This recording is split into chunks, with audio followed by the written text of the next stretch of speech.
The Garden Report is brought to you by FanDuel, the exclusive wagering partner of the CLNS Media Network.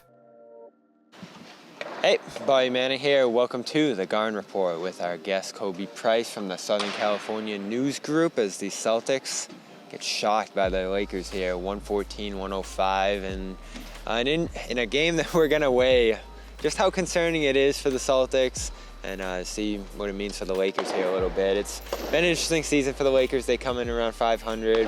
Pretty surprisingly, Sid, Lebron, and Davis dealing with an injury for this one. So fans coming in a little pissed off, and they see what the Celtics do early in this game. 9 turnovers in the first quarter and get even angrier. Some boos in this one. Try to dig themselves out at different points. I think they got within 6 at one point, 77-71. But a hot Lakers shooting night.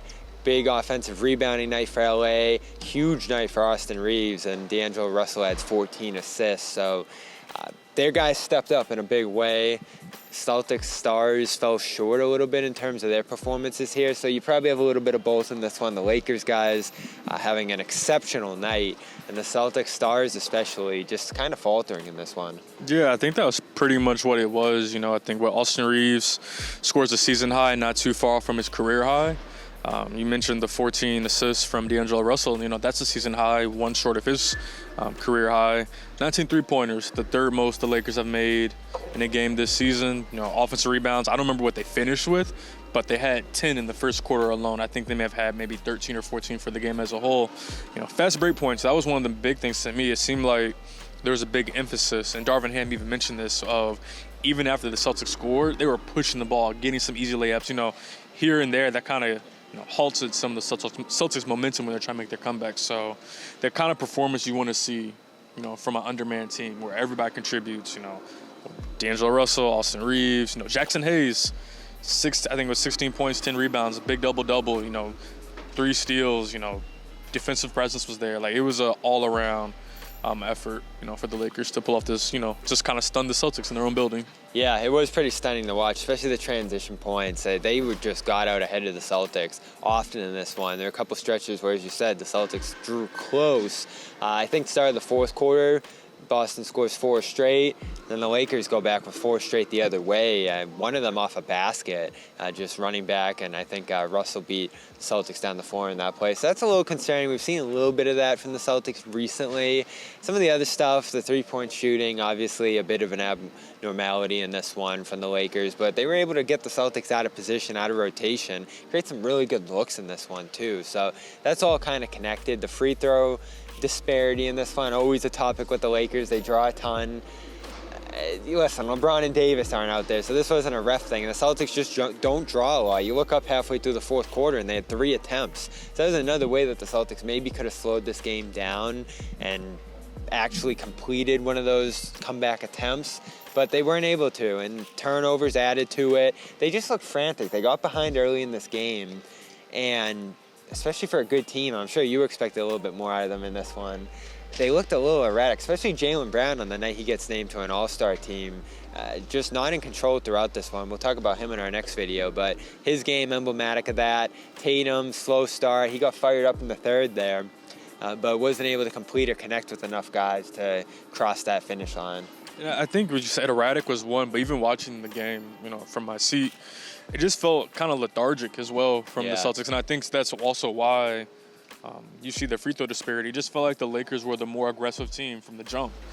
I think the refs also let, you know, for the most part, let the game play. Like, they weren't extra ticky-tacky with calls, but, you know, to me, the Lakers just came out aggressive, saying, you know, we may be undermanned, but we're going to just smash mouth basketball, and that set the tone from the start, and it seemed like the Celtics really didn't get into the game until maybe the third quarter. Yeah. And at that point, you know, Lakers are feeling themselves. They made, I think it was 8 3-pointers in the second quarter alone. So at that point, guys are rolling, guys are feeling good, and they made, you know, they got it within, I think you said 6.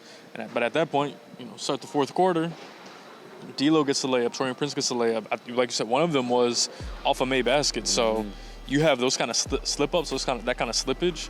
It's hard to continue to build momentum offensively, but even defensively, when you just don't set yourself up the best way you can. Yeah, and good challenge. One more point in the fourth quarter there, midway through, by Darvin Ham to take away a pair of free throws that were coming, that were going to get them out of that 3 free throw attempt line. Funk, Brown putting his head down.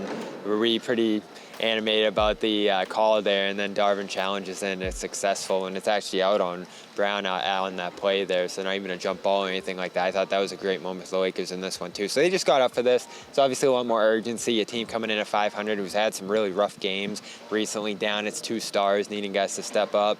They rallied. You got different guys. Russell trying to prove himself ahead of the trade deadline, keep himself in the mix with this team. Others are up and down the roster, I think, in similar positions. I mean, everybody's kind of on notice there. Celtics comfortable. I think they went up 5 games on the Bucks after their loss last night in the East here, so not as much urgency after this one. And Kristaps Porzingis said after the game, right when LeBron and Davis got ruled out, you're like, this one's going to be tough, just because of the mentality aspect here. So we know the Celtics team has enough talent to win a championship. There's no doubt about it. They've shown that they can be the best team in the league by leaps and bounds. It's just that mentality thing. Can they be locked in night to night enough in the playoffs to actually come through and do it this year? And different people have different feelings about it. I talked to Lon Murray, who covers the Clippers there, and he doesn't love their ability to attack switching and do things like that. They obviously suffered a very tough loss against the Clippers recently, and then in this game, it's like not showing up being the issue. It's not even anything X's and O's here. So do you believe in them? Is this the year you think they break through, or do you come away from this game still with some concerns about them? I think there's still areas of improvement for the Celtics, but I didn't come away from this game thinking they're not a championship contender. I still do think this is their year, or this can be a year amongst many years of them competing for a title. Whether they do it obviously remains to be seen, but I still think the Celtics should be the favorite in the Eastern Conference team to represent the East in the NBA Finals. Whether they win or not, again, obviously to be determined, but I think they should still be the favorite. I wanted Lakers Celtics bad last year. I wanted it in the in-season tournament. Now I'm losing hope that we'll ever see it with their 500 slog here and just how hard the West is. Can they get back in it? Can they get where they were last year, or maybe even further? It's looking tough. It's really looking tough right now. Tonight's win put them right at 500, 25-25, 50-game mark of the season.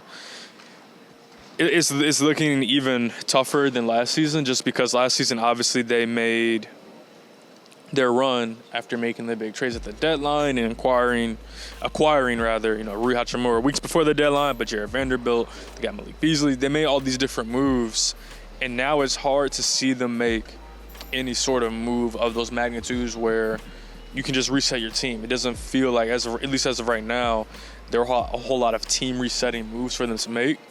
Obviously, I think this team, Chauncey Billups said at one point, Portland Trailblazers coach Darvin Ham, I think even mentioned at one point that this team is better built for the playoffs than maybe the regular season.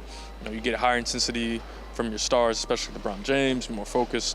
Played a lot of close games. Yeah, exactly. Like you get that kind of step up from certain guys in the playoffs, but you got to get there first. You got to get there, and it's hard to compete for a title, truly compete for a title, if you're in the play-in or if you're a 7 seed or a 6 seed. I mean, we saw last year when the Lakers were a 7 seed, got to the conference finals. The Heat got to the finals as an 8 seed, but that's more of an anomaly than the norm. So to get to that point, they'll have to turn the season around significantly in these last 32 regular season games, and in a big way, because they look at themselves as championship contenders or title contenders, but right now it hasn't felt like that, through the first 50 games of the season. We'll see what they do, too. They surprised with some big moves last year. Maybe they'll do it again. They've obviously been active leading up to the deadline. I don't know what a buzz on the Celtics side, but we are a week from the trade deadline here, and the Celtics got knocked back a little bit by the Lakers in this one. Is it a concern long term? Joe Mazzulla and others didn't think so after this game. More turn the page into some practices coming up this week, and an easy slate of games on paper. Grizzlies, Hawks, and Wizards coming up here at home. So we'll have all that covered here. Celtics All Access, check it out. I'm going to talk to Joe Sway about Jaylen Brown making the All-Star game in our next video here, so check that out as well. All the player reaction on CLNS Media here, so subscribe there, and check out Khobi Price on Twitter at Khobi_Price. All right. Always enjoy following him. First year with the Lakers now. Yeah, first season covering the Lakers right here. Always had us up to date with the Magic down in Orlando, and now moving up to the Lakers beat here. So appreciate it as always, Khobi. Good talking to you. Good seeing you. And hopefully we'll see you at some point down the line. I appreciate you having me on. Appreciate you. The NFL season is wrapping up, and there's still time to get in on the action with FanDuel, America's #1 sportsbook. Right now, new customers get $150 in bonus bets, guaranteed when you place a $5 bet. FanDuel, official partner of the NFL.